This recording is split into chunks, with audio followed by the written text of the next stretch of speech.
Hi there everybody. On today's video I have this Toyota Yaris Verso. This is a 2001 model, 1.3 petrol automatic. I'm having a little issue with the revs. So the car is idling a little bit higher than usual, around 1500, and I've got this fault code here, p0505, idle air control system. So I'm gonna have a quick look at the throttle body area, perhaps give it a clean, and also see if this idle air valve is sometimes attached to the throttle body, and if it's there, then we can also clean it. So that's gonna be the first stage, doing all the cleaning, and hopefully that should sort this out. I think most Toyotas have that kind of issue where the revs are a little bit high, and then cleaning the throttle body helps the situation, because otherwise these cars are kind of bulletproof, really, they never go wrong. So the most likely thing is that it's just a bit of dirt. And considering this car is done about 87,000 miles, it's not a lot, but perhaps could do with a throttle body cleaning. So we'll have a look at that. And I'm going to start by taking this hose off. There is two 10mm clamps holding this hose, plus this one here. If you just take that out, you can pull this hose out, and then if you undo those two, you'll be able to pull this rubber out. Just have a quick look at this rubber, make sure there's no holes. Sometimes the revs can be affected if there is a leak in the system as well. I don't think there is any leaks in this case.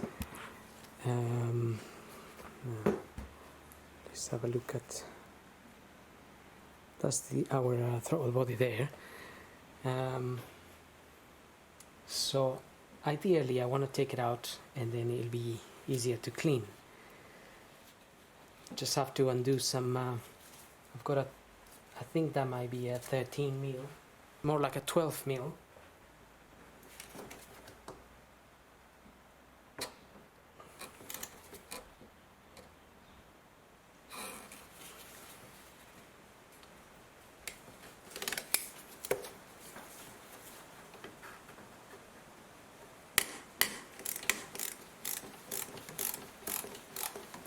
Okay, so that was just a little bit tight in there, actually.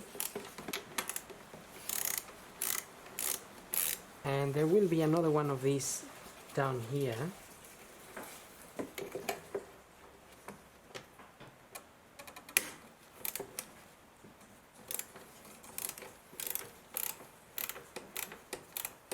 So far I've done two, I have undone two nuts and one bolt. Also I'm going to disconnect the this bit here, so that will come off from there, but I just want to disconnect the cable. So I'm using a 12mm spanner. I just want to undo this a little bit.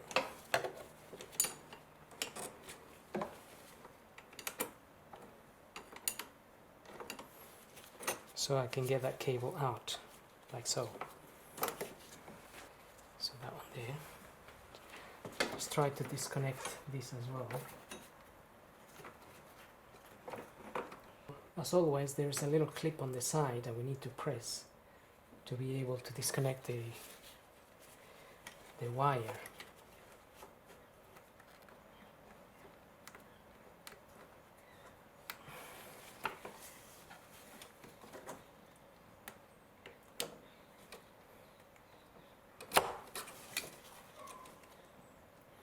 The clamp will come off once you undo both 12 mil nuts.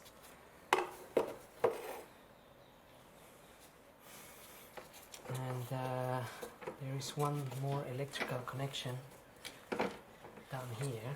There is also a hose connected at the bottom as well. It might actually help if we remove this a little bit. Just give us a little bit of extra room to have a look at the hose down there. It's actually two hoses, and I think they are coolant hoses that run along the throttle body. So just to give myself a little bit more room here, I'm going to take this out. It's just two 10 mils in there. Just taking the air filter housing there out.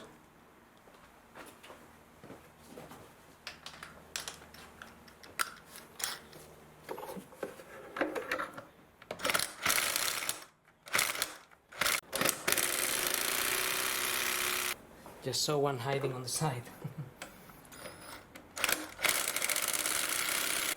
Either disconnect it here, or maybe we'll just take it out from there. So we'll just take it out from here, and that way we even get more room. That was just another 10 mil bolt.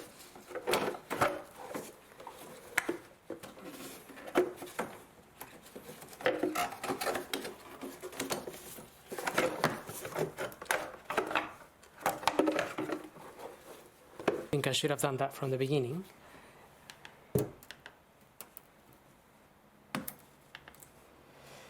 And now may be able to see these are the two hoses, which I'm pretty sure they are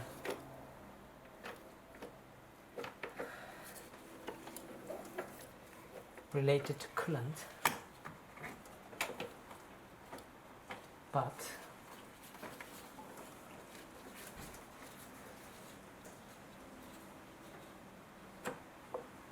ideally I want to be able to move this a little bit. To avoid losing coolant, we can use a couple of these clamps and just clamp those pipes a little bit so they don't leak too much. And we don't want to really press them too much because we don't want to damage them either.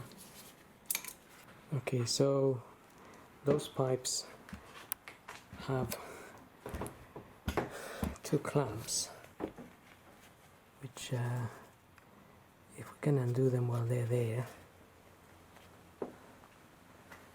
So these are the little clamps. Just need to open them up and pull the holes out. So there is a 10 mil bolt just holding this clamp for this dipstick here. This is the gearbox dipstick. So there's one there. That allows a little bit of movement. Let's check if there's another one. I think if we loosen this one here,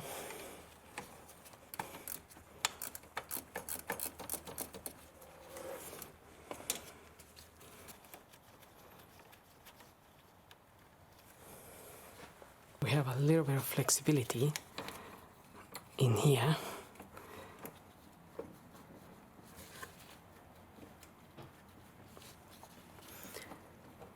So we have just a little bit more room maybe to play around a bit with those coolant clamps there. Also this cable here. get it out of the way. Right, and okay, so ideally, if you loosen the two bolts that are holding the dipstick, we can actually wiggle this dipstick and it will come out a little bit. Maybe we can just keep it to one side like that. That's gonna give you a lot more room to play around with this and be able to remove it. And not only that, but also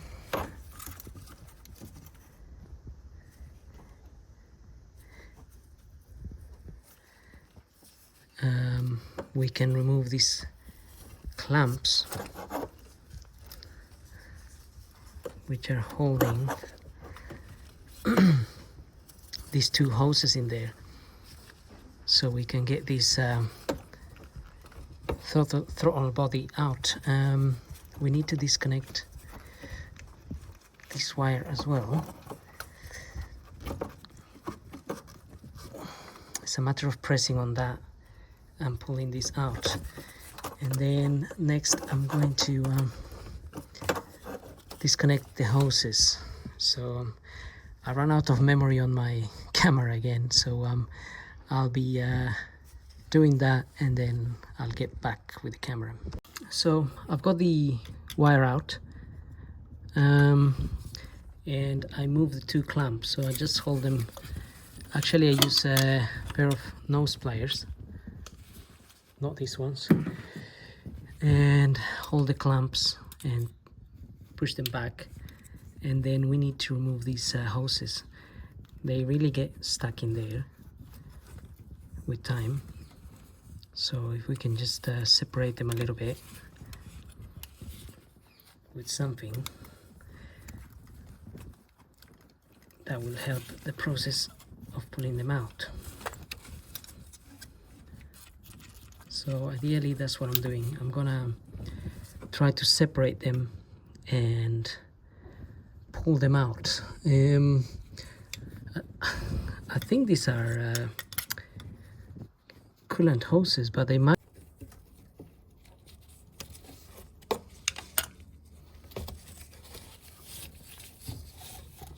And just be careful, because obviously we have to reuse those hoses.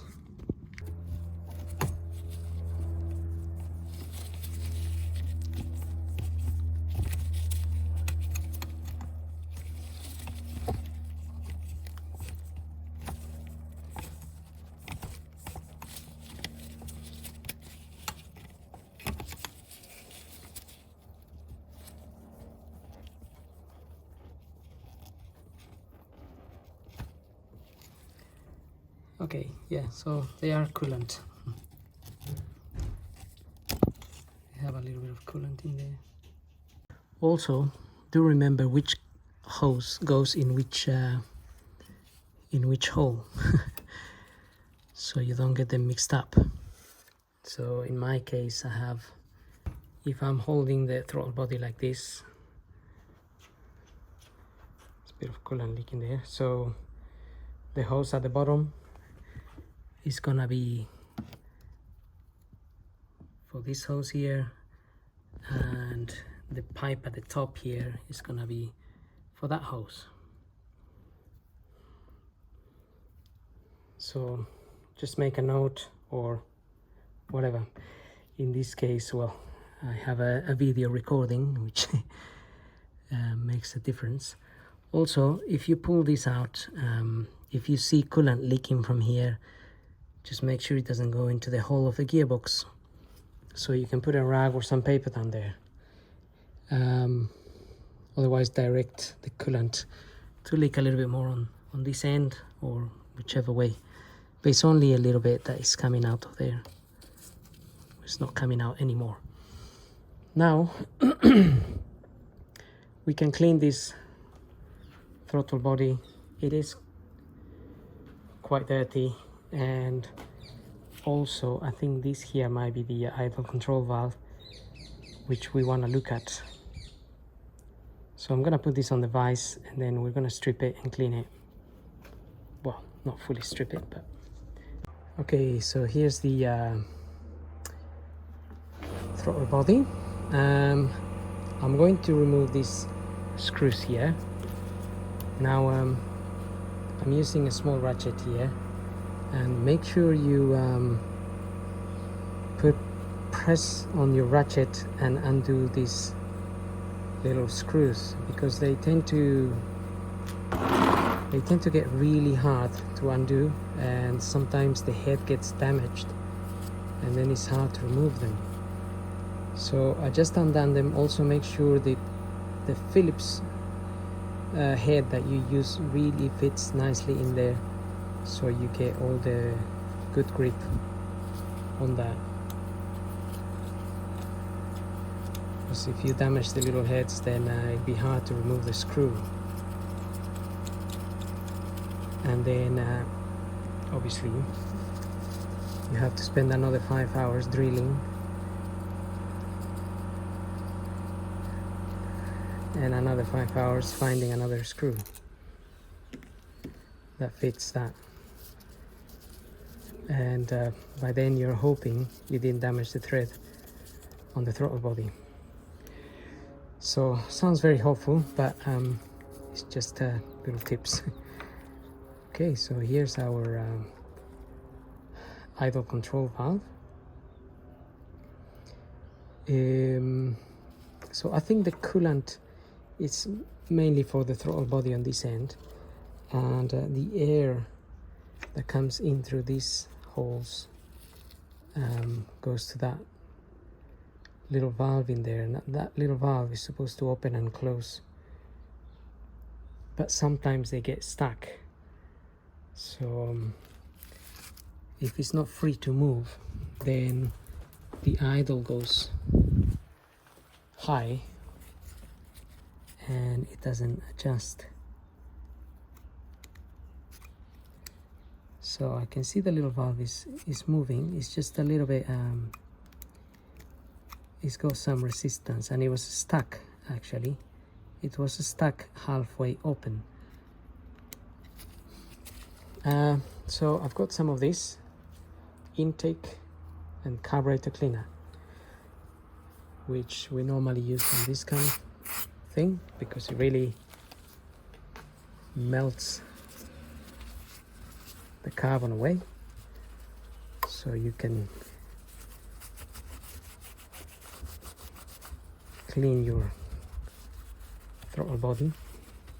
If you got time, I mean, you can even let this soak for a while. So I'm just trying to be careful here not to put the stuff on the little gasket. I should really take the gasket out. We can save the gasket, then save the gasket.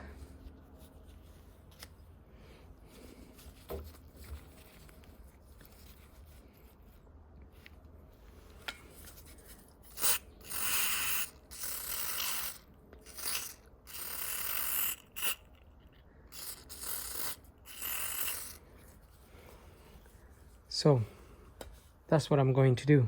I'm gonna give this a good clean, and the throttle body with that stuff, and making sure all the parts are moving nice and free.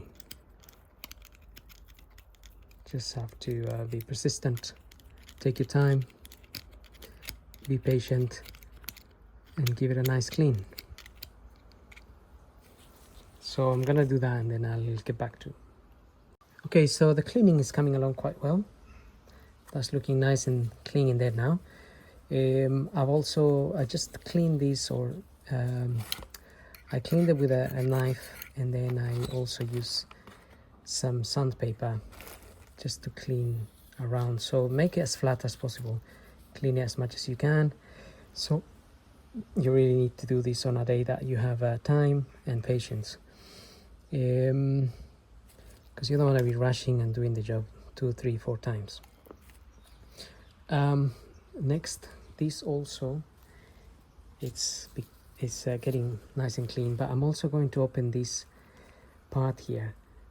Now this is a Torx, but this is a Torx with it's got 5 points rather than the usual 6. So it's a slightly different type of Torx, and it's a size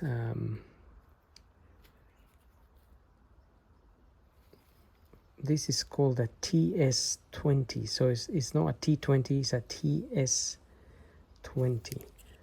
I don't know what they call this type of Torx, but it's just slightly different to the normal one. I mean, maybe you can use a normal Torx, but just don't damage the screw. These were not as tight or as bad to remove as the others, the Phillips ones, can be.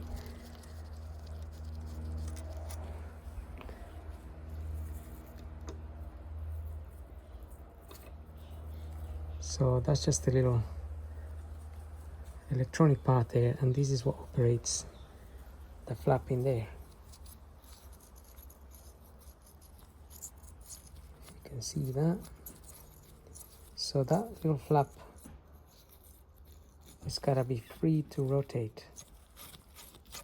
So if you just take that out, this cover up here, you'll be able to make sure that is rotating, and also you can spray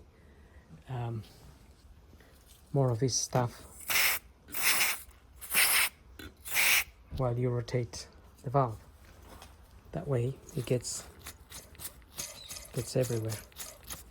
Once you know that's turning quite free, then you're safe to put this back, and at least you know you've done that. Of course, if this is working but you still have the same problems with idling, then it might be that this is faulty, which then means you really have to buy a new valve. So anyway, let's get on with this and see how we get on. Okay, so just here back at the car, I've got it all back together now. Just make sure you fit your gasket in and put the little screws on there. You don't need to over tighten that. And also these screws, just make sure you clean it nicely and that the little valve in there is turning properly, and this bit is also nice and clean. So it's a matter of refitting everything back together now. So I'm going to do all of that now, and then I'll come back with a video to see how the car is running. So we'll see how it goes. Okay, so everything is back together, nice and tight. So I'm gonna start the car now. Obviously have to wait for the coolant to run a little bit along the throttle body again, but overall what I want to see is where the revs go. So at the moment revs are on